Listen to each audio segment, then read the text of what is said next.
What kind of diplomacy, JD, you are speaking about? What do you mean?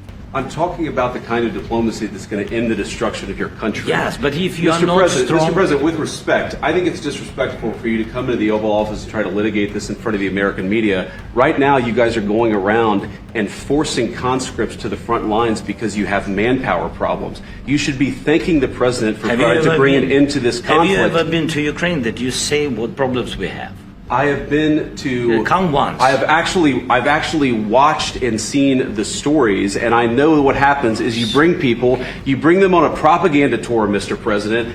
Do you disagree that you've had problems bringing people into your military? We have problems. And do you think that it's respectful to come to the Oval Office of the United States of America and attack the administration that is trying to prevent the destruction of your country? A lot of questions. Let's start from the beginning. Sure. First of all, during the war, everybody has problems. Even you, but you have nice ocean and don't feel now, but you will feel it in the future. God bless. You don't know that. God bless. You don't God know bless. That. You will not have a war. Don't tell us what we're going to feel. We're trying to solve a problem. Don't tell us what we're going to feel. I'm not telling you. Because you're in no position to dictate that. That's Remember exactly this. I'm not You're in no position to dictate what we're going to feel. We're going to feel very good. You will feel influence. We're going to feel very good and very strong. You will feel influence. You're right now not in a very good position. You've allowed yourself to be in a very bad position, and he happens to be right about it. From the very beginning of the war. You're not in a good position. You don't have the cards right now. With us, you start having cards. But right now, you don't. Yeah, you're playing cards. Mr. President. You're playing cards. Serious. You're gambling with the lives of millions of people. You're gambling with World War III. You're gambling with World War III.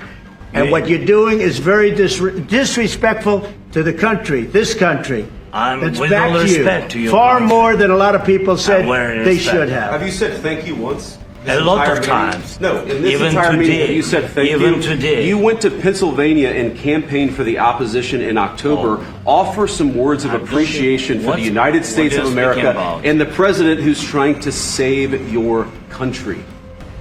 Please, you think that if you will speak very loudly about the war, you He's can... not speaking loudly. He's not speaking loudly. Your country is in big trouble. Can I answer? Wait a minute. No. You've done a lot of talking. Your country is in big trouble. I know. You're not winning. You're not winning this. You have a damn good chance of coming out okay because of us. Mr. President, we are staying in our country, staying strong from the very beginning of the war. We've been alone, and we are thankful. I said thanks you haven't been in this alone. cabinet, you and not only in this cabinet. We gave you, through this stupid president, $350 billion.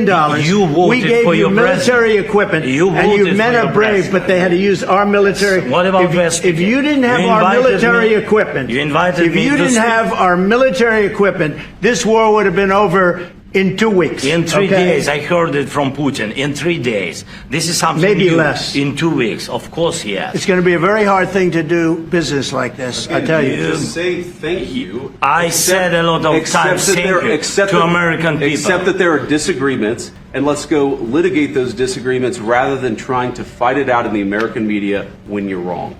We know that you're wrong. But you see, I think it's good for the American people to see what's going on out here. I think it's very important. That's why I kept this going so long.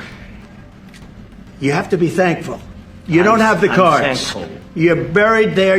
Your people are dying. You're running low on soldiers. Listen, you're running low on soldiers.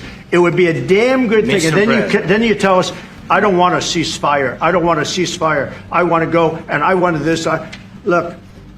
If you could get a ceasefire right now, I tell you, you take it so the bullets stop flying and your men stop getting killed. Of course, we want to stop the war. But you're saying you don't want a ceasefire. But I said to you, I want a ceasefire. With guarantees. Because you'll get a ceasefire faster than an agreement. Ask our people about ceasefire, what they think. That wasn't with me. For you what, that wasn't with me. That was with a guy named Biden, who was not a smart person. That was with Obama. It was your president. Excuse me. That was with Obama, who gave you sheets, and I gave you javelins. Yes. I gave you the javelins to take out all those tanks. Obama gave you sheets. In fact, the statement is Obama gave sheets and Trump gave javelins. You got to be more thankful, because let me tell you, you don't have the cards. With us, you have the cards.